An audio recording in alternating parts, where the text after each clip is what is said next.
વારાણસીમાં ભોળાનાથનું મંદિર ગંગામાં ડૂબ્યું। યુપીમાં 3 નદી 2 કાંઠે વહેતી થઈ। કર્ણાટકમાં ભૂસ્ખલનથી 4ના મોત। 9 રાજ્યોમાં વરસાદનું એલર્ટ। નેપાળને અડીને આવેલા ઉત્તર પ્રદેશના 16 જિલ્લામાં પૂરની સ્થિતિ યથાવત છે। અહીં 3 નદીઓ ખતરાના નિશાનથી ઉપર વહી રહી છે।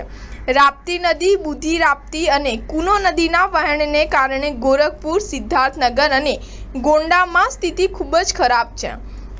છેલ્લા 24 કલાકમાં વરસાદ સંબંધિત ઘટનાઓને કારણે 6 લોકોના મોત થયા છે। ઉત્તર પ્રદેશ સરકારે કહ્યું કે દરેકને મૃત્યુ ડૂબી જવાથી થયું છે।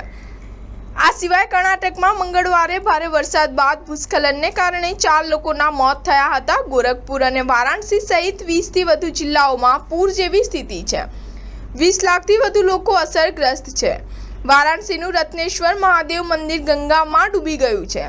આ વિશ્વનું પ્રથમ ઝુકાવવાળું મંદિર છે। ગંગાના 15 ઘાટ પણ ડૂબી ગયા છે। આશી અને દશાશ્વમેવ ઘાટના દર્શન આરતી સ્થળો સુધી પાણી પહોંચી ગયું છે। બીજી તરફ બિહારમાં પણ બેતિયા, બાગાહા, સીતામઢી, મધેપુરા, અરરિયા સહિત અનેક જિલ્લાઓમાં પૂર જેવી સ્થિતિ છે।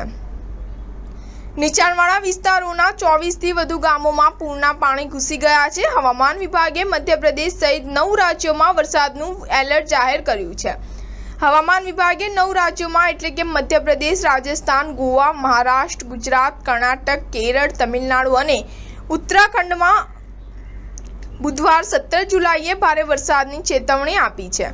તે જ સમયે 10 રાજ્યો તેલંગાણા, આંધ્રપ્રદેશ, છત્તીસગઢ, ઓડિશા, મણિપુર, નાગાલેન્ડ, મિઝોરમ, ત્રિપુરા, પંજાબ અને હરિયાણામાં ભારે વરસાદની ચેતવણી જાહેર કરવામાં આવી છે। શાહ ન્યૂઝ 7 હંમેશા સચ્ચાઈની સાથે।